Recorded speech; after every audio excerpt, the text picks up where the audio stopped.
Welcome to YouTube. We are back again. We are not live, but we are hosting our open RoosterNet on Fridays. So I hope you're tuning in. I hope you're joining us over on the Mesh Network, Red Rooster Net. If you're a class alumni, you already have the QR code to get into that channel. Go in there, get your radio checks in. There's other folks in there already. We can go ahead and get you set up. But we are through our first sweepstakes. I would say that was quite the interesting experience. It was nice to see the growth of the channel, folks' interest in radio in general. So I appreciate those who participated. We got Tito Lazaro, his radio shipped out. I want to say we shipped that out Tuesday, so you should be getting that here soon this week, brother. Also, that sweet, sweet Red Rooster Do You Even Comms Row t-shirt, one of a kind.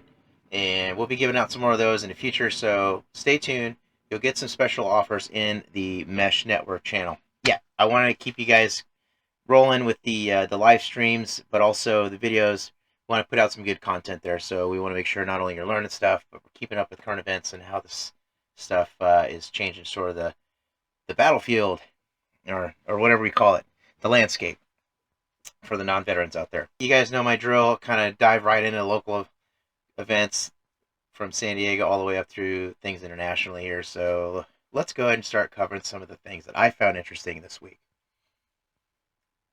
For those in the education industry here locally in San Diego County, you'll notice that there's been a Trump freeze of $50 million going out to the county. So a lot of folks are upset, and they're going to have to be pulling funds from other areas. A lot of things that hit that would be the after-school programs or other things like that. Of course, they're targeting programs that are geared towards immigrant families, some are saying, and that, I don't know if that's the direct targeting initiative behind the freeze of $50 million, but it tends to have an effect in those communities, and you'll hear it, and you see that now, and it just highlights some of the dependency on public education. Folks are looking for those after-school programs to help with, family care, things like that. So that money goes a long way in small towns like this, but it's just part of the politics there.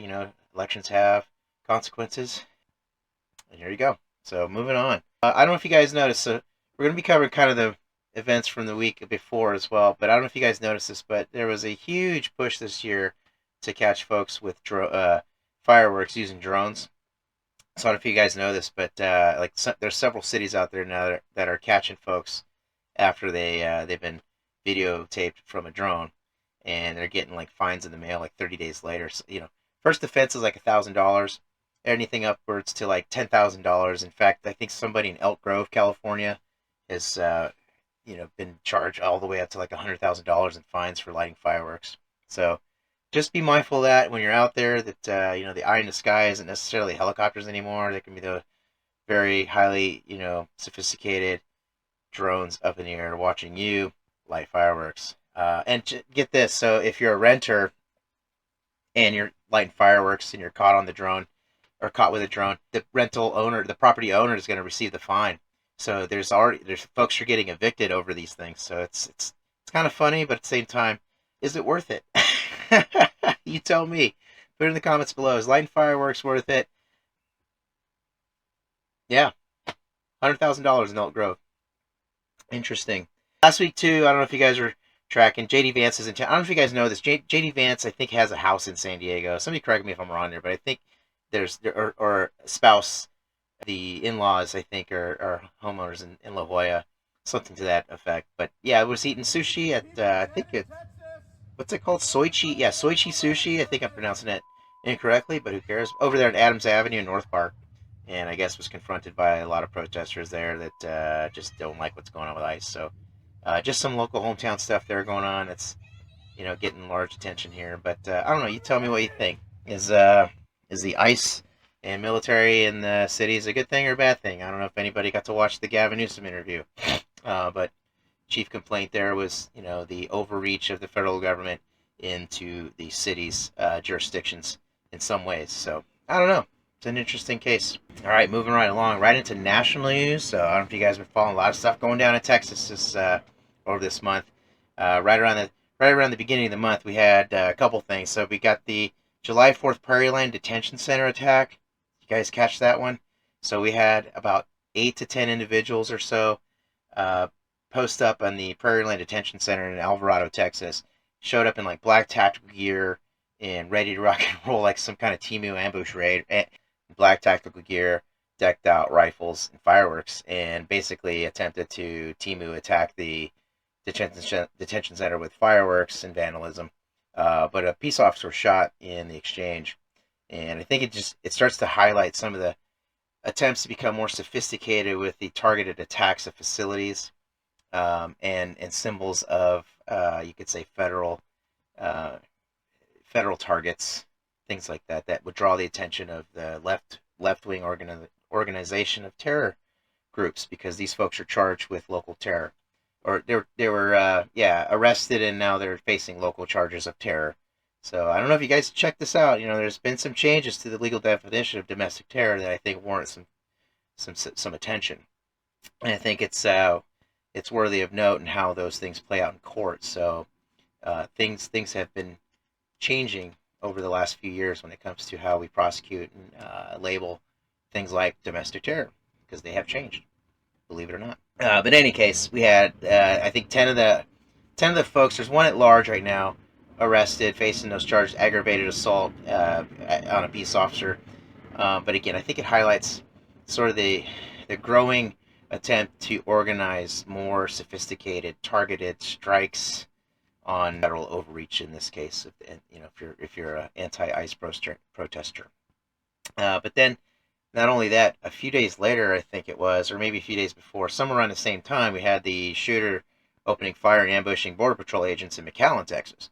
So obviously, the heat that the Border Patrol and ICE are facing right now is significant enough to warrant lone gunmen and, in other cases, targeted group attacks on facilities. But it starts to beg the question of, you know, what is the reaction going to be when these things become more and more sophisticated, more and more targeted and organized, and let alone funded? But what would be the response in kind? And I think it's fair to ask these questions, because we've seen a huge push for surveillance, AI-based surveillance. We've talked about the flock cameras, we talked about other things, but generally, we're going to start to see things encroach a little bit more into privacy and being out in public. And yeah, so if you're caught launching fireworks about a month later, you could be visited by SWAT teams with robot dogs, like you saw in Fort Worth, Texas recently. I don't know if you guys saw that video out there, but pretty interesting to see an entire SWAT unit show up on scene with robot drone dogs and complete tactical gear. Who's to say? Hard to say if it was a swatting event or if the people inside were, as they were saying, doing Breaking Bad type stuff. But I thought it was interesting. You're starting to see more of this merger between technology and traditional law enforcement, and it makes a lot of sense. We'll talk more about this, and I think we get to some of the other stories. But interesting video nonetheless. The other thing that I saw that was interesting to me was the outage of 911 services in Pennsylvania. So the Pennsylvania Emergency Management Agency, I think, went down on emergency services or emergency 911 calls for basically from like July 11th to the 12th into the weekend. It just highlights some of the growing concerns with aging infrastructure, or in this case, there's no evidence of targeted cyber attack, but the vulnerabilities of these systems in general, whether it be software upgrades and crossover issues or patches and firmware updates that prevent, whatever services are needed. I think it's important to note that when these things happen, it's a huge deal.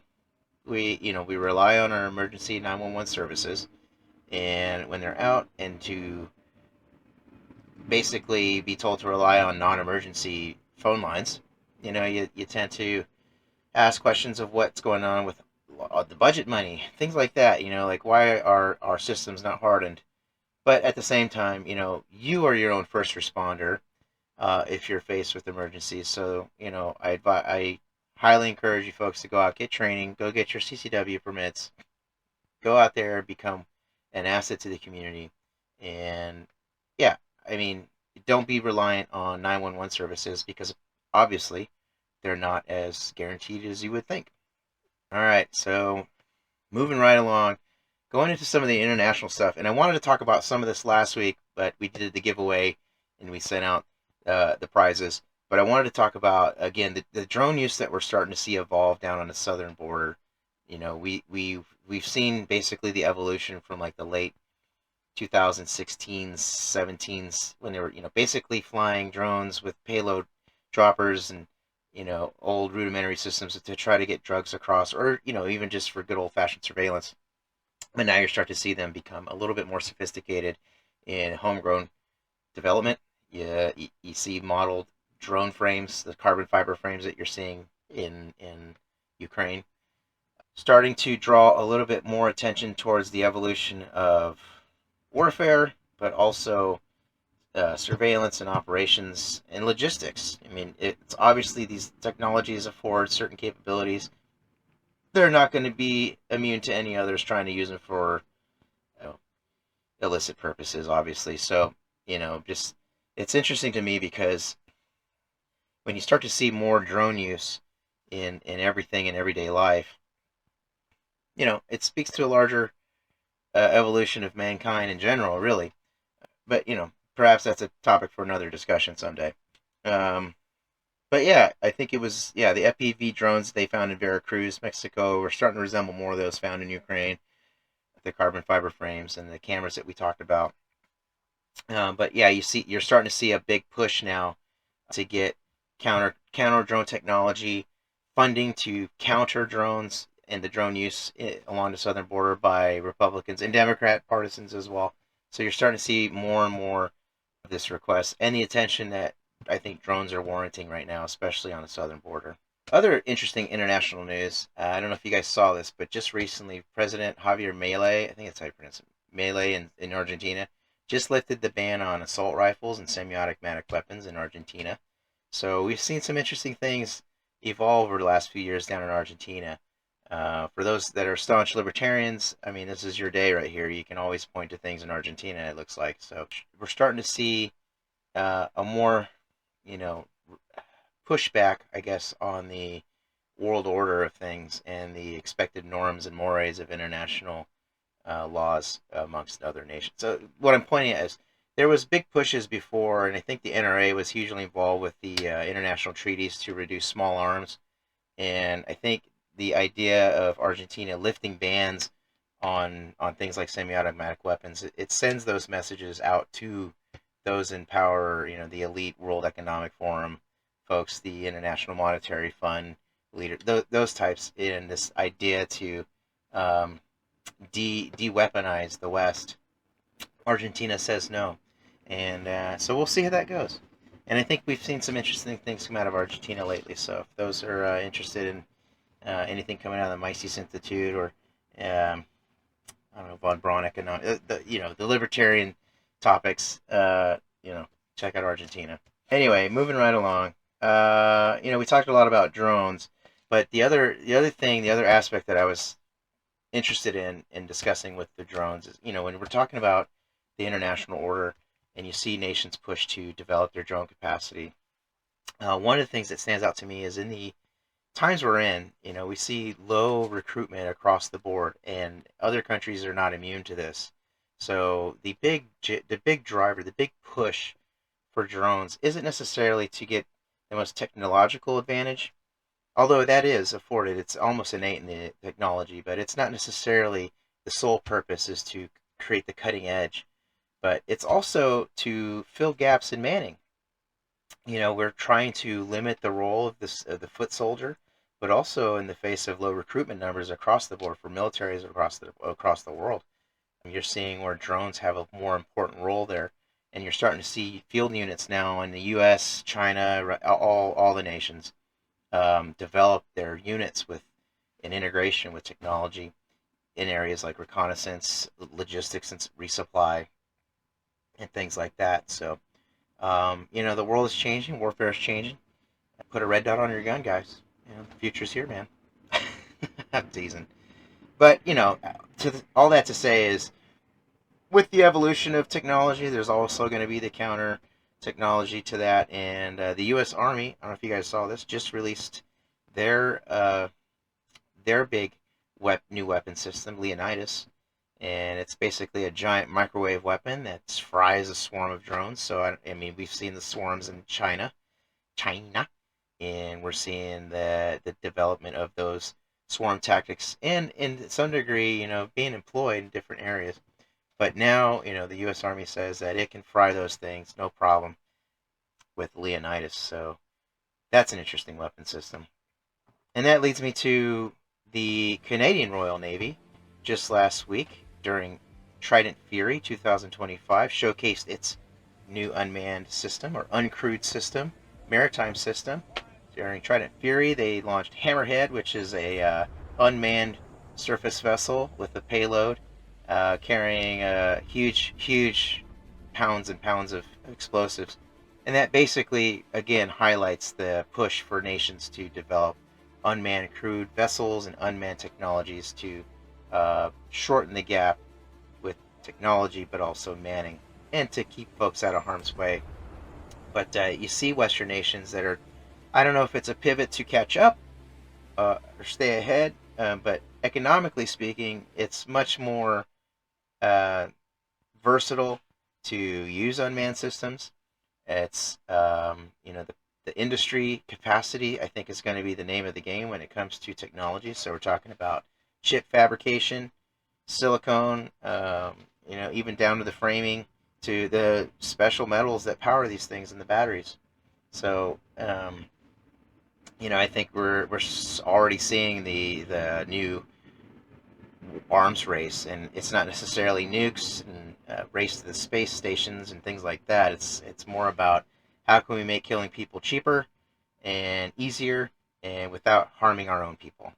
And I think all the nations are doing that. And you saw through the National Defense Authorization Act just recently passed the huge push that we've already talked about, and the AI integration there. So stay tuned, because Cybernet is real, and I think we're going to see T100s roaming around here soon enough.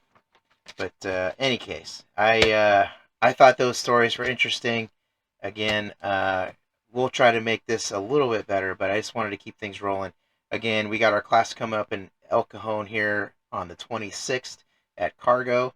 Check it out. I want you guys to, drop in, give me a message, send me a note on the Mesh Network. I want you guys to say hi. Get your sets and reps in there and keep this thing alive, because in the event of a disaster, you won't need any infrastructure. You won't need to have any subscription paid fees. You'll simply just get on there, text a message. Yeah, check in with folks. Many of you have taken a class together. So, like I said, this is a growing effort, and I hope you stay with me to keep it building and growing. I'm interested to kind of find a little bit more of a format that works. In this case, I just want to say I love you all. Thank you for sticking with me this far. We got a lot more to come. I hope you guys enjoy. And yeah, hit that like, hit that share, and subscribe button. You know what to do. It's time to get with it. Let's go. Get into that Friday. Tell your family you love them. Hug your kids. Pet your dog. Let's get out there. Let's get on RoosterNet, guys. All right.